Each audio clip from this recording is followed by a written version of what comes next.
you have something to say, I'd like to hear it. I want a divorce. Are you asking me for a divorce? Divorce? I will divorce you so fast it'll make your head spin. I want a divorce. I want a divorce. I want a divorce. I want a divorce. I want a divorce. This is Dallas Divorce Talk with Dawn Budner and Carla Calabrese.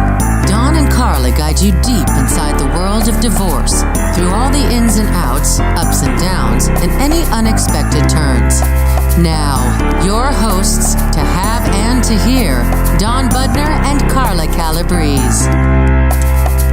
Hello, this is Dawn Budner. I'm here with Carla Calabrese. We're with the law firm Calabrese Huff.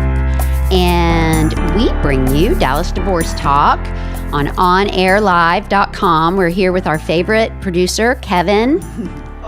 Thank you guys for including me. We love you so much, It's nice Kevin. to be able to jump in. Oh, thank you. I love you too. We really do. Kevin's the greatest. He put together those awesome songs. Yeah. Oh, you guys make my job very easy, so thank you. You want to know about divorce, Kevin? Absolutely. Come to us, people. We got it. So I feel like if that's a bridge I ever have to cross, I'm going to be an expert at it. Thanks you should be. You would have no excuse not to be an expert at this point, and probably as a result, will never get married. I hope it never happens. I'm having some second thoughts. No. That was just a little joke, you guys. So we are talking about mistakes in divorce, and we did a segment we called the top 10 mistakes in divorce, and we rambled so long that we did not finish it. So we've lost track of how many mistakes we've talked about. There are a few left. We don't want you to make them. So we're just going to jump in and I think probably not number them from here on out. And you're going to do kind of a marathon rapid fire session today. Yes. You're not going to take any breaks. Just going to run straight through it. We are hunkering down because it is so important to us that you not make these mistakes, you guys. I love your dedication. Well, thank you very much for noticing. So, Carla, I know that there's one big one that we want to talk about, and there are a couple of other small ones. So I'm going to just throw out one smallish one and ask you your opinion if you think this would be a good idea or not. Okay. So let's say that you husband has broken the news to wife that he wants a divorce. Wife is just caught by surprise. They've been married for 20 years. They have 3 children. And he goes ahead and goes to a lawyer without talking to his wife about it and files the pleading and tells her she's going to get served, has the sheriff come out and serve her in front of her children. And say the kids have a school picnic. So dad, it's maybe a month after the filing, and dad goes to the picnic, and he thinks that it might be a good idea for the kids to get to know his mistress. So he brings her along. Do you see any mistakes in this scenario that I've described? Oh, more than several. That's for sure. Yeah. Okay, so we have had this happen or something close where the kids get introduced to the mistress unbeknownst to the mother. And it is a huge mistake on many, many, many levels. It's a huge mistake because it's going to create absolute chaos in the case. It's going to make the husband look like to the judge he has no clue about parenting and what's age appropriate for his children to know. It is going to cost him probably a little bloody fortune because attorney's fees come out of community property, even though people do not understand that concept. They think, well, he's going to pay it. Well, no, it's all your money. And you're going to ratchet up your fees by doing that. So that's just a few things or consequences that could come from doing something so, shall we say, stupid. So let's say the wife is seeing a therapist at our recommendation, our very wise and helpful recommendation, and she is doing about as well as a person can be expected to do given this set of circumstances dumped upon her. And she is trying to keep on a brave face for the kids and all that.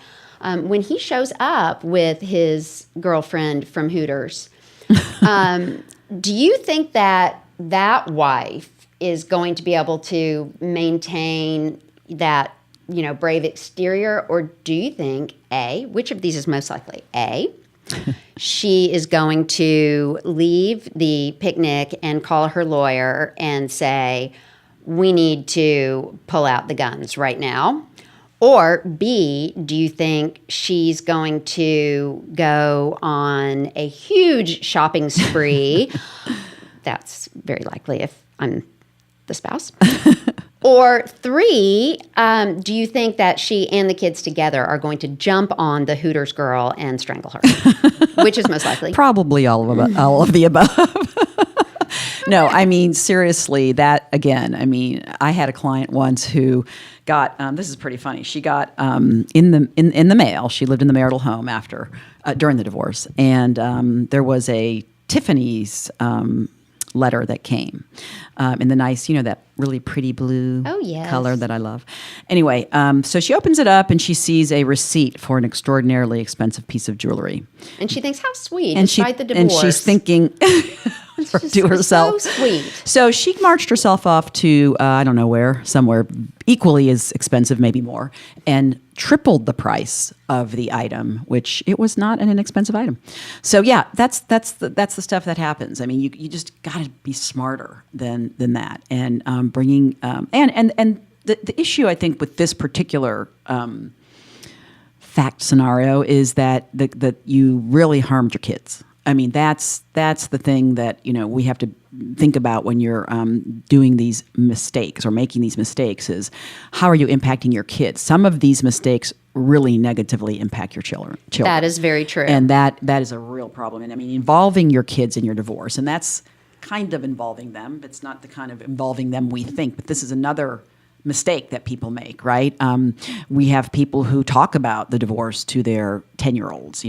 We see especially if they are, say, they're the person surprised by the divorce. Right. It's very important to them. I have one client right now. And early on, it was very important to him that his sons know that it was the wife that filed for the divorce. And that will haunt him until the day this thing ends. Yeah. And let me just say this. I mean, there are certainly age-appropriate ways to talk to your kids, but you need a good therapist to help you with that, so that you do get the information across in the most age-appropriate way.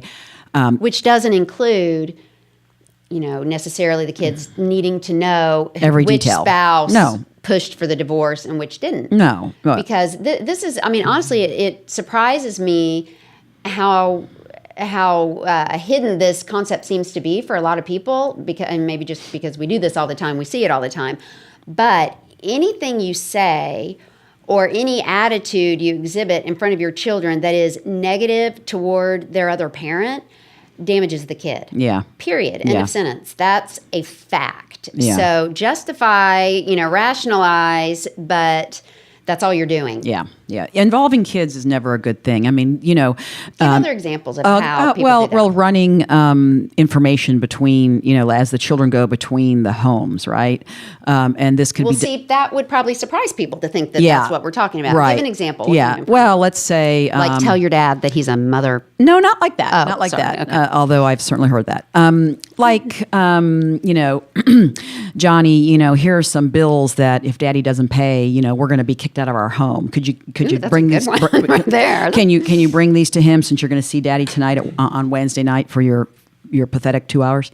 That is not. That's the kind of stuff that I think you have to be careful about, because clearly the kid should not get in the middle of any of that. Should not be the bearer of the bills or the invoices that Dad has to pay during the pendency of the divorce. Should not be information should not be shared or communicated through children to the other spouse. I mean, that is just so incredibly harmful. And so again, big mistake. We see it all the time. I don't think, again, reptilian brain, you're not really thinking. I think if people can stand back, or if they were to look back on themselves 5 years later, they would think, oh my God, I can't believe I told Johnny to take the mortgage payment. Well, you know what I think too? To the reptilian brain comment. In this setting, each of the spouses, typically in some form or fashion, but oftentimes one more than the other, are in pain. They're in anguish. They're fighting just to keep their head up and keep going. They're afraid. Just name the emotion. They've got it. And so they are so self-involved at that point that they're not seeing the consequences of their behavior clearly. Right. And that's why it's important to me that we say so clearly, and I do say, if I see any inkling of this to the client, I will say straight up, this is harming your child. Right. Period. So it is not like one of those gray areas that it's really hard to figure out. Right. And I have a test for it. This is my test. Can your children bring up your other spouse? If you're dad, can they say, Mom did blah, or Mom said blah? Or do they know that that is taboo? Do they not bring up anything, like pretend like they don't have another parent when they're at your house? And if they're doing that, you're causing it. Yeah, for sure. I just think that's true. If they believe that you hate the other spouse, even though you don't have to say a word, they get it from the body language. Right, You're right, communicating. right. So I hope you're willing to own that, because if your kid can't mention their other parent ever, it's because of something you're doing. Right. That's so true. And that's sort of passively involving your child right in the divorce. And it's even worse in a way, because your child isn't sophisticated enough to shine a light and figure out why he or she is feeling that way and Right. kind of work through it. Your child just knows it feels really bad because Right. these people who are everything to me hate each other. Yeah, no doubt. Yeah. And that's just the concept of bringing the animosity in, that you feel toward your spouse into the divorce. And so, there are people, I've seen some, clients do this beautifully where they don't do that, right? Where they have a lot of anger and they have justified anger. Right. There's some really, we see everything. Dawn, we see everything. Yeah. It's just amazing what we see that goes on behind closed doors in marriages. But I have had clients who you can tell that they have never said anything ugly I have or one right nasty now. about their Right. spouse and in front of their kids, and yet there's a lot of tension between the spouses. But they know it's an adult matter and something for Right. them to work through. And I actually, grew up in one of these dysfunctional situations and currently have parents that you can't really bring up, one in front of the other. And it is painful. I'm 51 years old. It is, very To this painful. day. Yeah, my parents divorced when I was in college. So Yeah. 30 years ago. Yeah. And still today it causes me pain. And, every year in between. And so it's, it's kind of really important to me to say it out loud to people. I don't Right. want them to do that to their kids. Right. But when I see the people you're talking about who do it right, I have so much respect for them, because to me, being a parent is about selflessness. Oh, for And sure. putting your kid first is about carrying your burden alone Right. and not dumping it on your kid. It might feel better to tell your kid. It does. Let's be honest, okay? It would feel better just to dump and tell your kid what a shit their dad is or whatnot. Mom had the affair. That's why Right, or mom, exactly. But that's why you need a therapist, right? And the people who rise above it, to me, are heroes in their own way. They're taking the burden as they should and not putting it on their child. But I was saying I have one, she's actually a friend, and I'm her lawyer in a collaborative divorce right now. And I just think the world of her because of the way she's been a leader with her husband, and he has been incredible too. And we're doing it collaboratively, which certainly supports that. Right. But she had that same situation. Her parents divorced when she was younger, and they were best friends. And her mom got cancer and died just a couple years ago, and the dad was there with her every step. And it's not impossible. It's not. It's not. No, yeah, that's not. There's a lot of, we've got clients, especially in collaborative. I remember when I first started doing collaborative, and the first, I don't know, maybe 5 years, it seemed like all my clients were doing Christmas together. In the middle, they were in their divorce, they were in their collaborative divorce. Right. Yet Christmas Day was not any different than it has ever been for their children. And I think those kids fared so much better Absolutely. now. 5 years later, I talked to those clients, and they're like, things are good. Things are good. Kids are good. And it's not true that kids are, like Dawn said, kids are negatively impacted by divorce. It's kind of a primal wound for children. It is true. And there's all kinds of research on it. And there it does harm kids. And that doesn't mean that, you that stay in a bad sometimes marriage. It's not necessary, but know that and do everything you can to minimize it, because it's your choice who you marry and whether you stay married, right? Yeah. Not theirs. Right. That's right. Definitely. I'm getting a little preachy here. That's the people. kid. Sorry. That's the kid issue that, we got to, don't involve your children. Just don't involve them at all. Do not. And if courts think you're doing that, and especially, there's a term in the courts called alienation. And if you have kind of that real deep-seated anger and resentment to the other spouse to the point that you're actually trying to sabotage the relationship between your kids and their other spouse, the courts are all over that. And they are really good, despite what you think. You think you can feel the little kid's head and that it's not going to come out. But kids, again, are not necessarily that sophisticated. And there are some telltale signs that, there are. that experts in courts are really good at seeing. Yes. The other thing I wanted to say, too, is, that we have folks we work with in Collaborative who have given us tools to help our clients with how to tell the kids about divorce in a way that is causes as little damage as possible, if you will. So know that there are resources out there to help you on that part too. Right, exactly. The mental health professionals in the Collaborative team cases, that's what they help do. So. Right. Exactly. Okay, so Carla, what are the other mistakes? Oh, what about taking advice? Because we all have friends who have also been through a divorce. So do we even need to pay a lawyer? I mean, no, you can just get the friend whose sister's, husband's uncle's friend had a divorce. Right. Because that and divorce is exactly got like yours. 90% of the estate. So you That's can pretty right. much count on that. In Alaska. Yeah. Yeah, same laws. Okay, good. Well, good. So that's not a mistake then. Yeah, no, definitely. We hear that all the time. That is as common as breathing in divorce.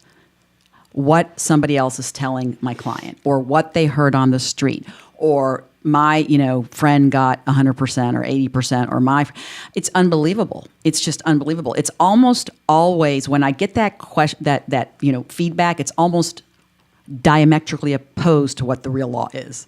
So do not listen to anybody but pick a good lawyer who knows what they're doing and listen to that lawyer. That's right. We were in here blabbing when we were talking about that issue. Of course it was me because I'm riddled with ADD, so I brought up an unrelated matter, but it reminds me of this point. And that is, y'all remember the McDonald case that was in the courts 10 plus years ago. And it was used as an example of why we needed to rein in tort claims and tort damages, because this McDonald's customer sued for having been burnt by coffee and got millions of dollars. Mm-hmm. And everybody thought, wringing their hands, this is ridiculous. This is, our courts are so broken.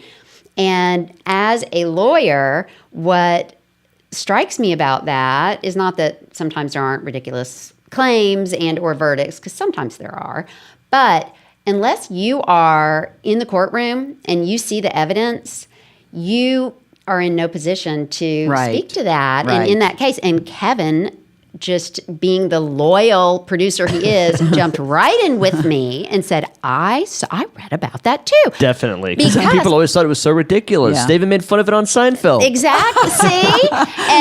But what did we find out when we read more about it? We found out that the coffee was... This is like a serious injury. It was a serious injury. And they knew about it. McDonald's knew about it over and over and over. It was a conscious choice to keep the coffee 200 degrees. Scalding.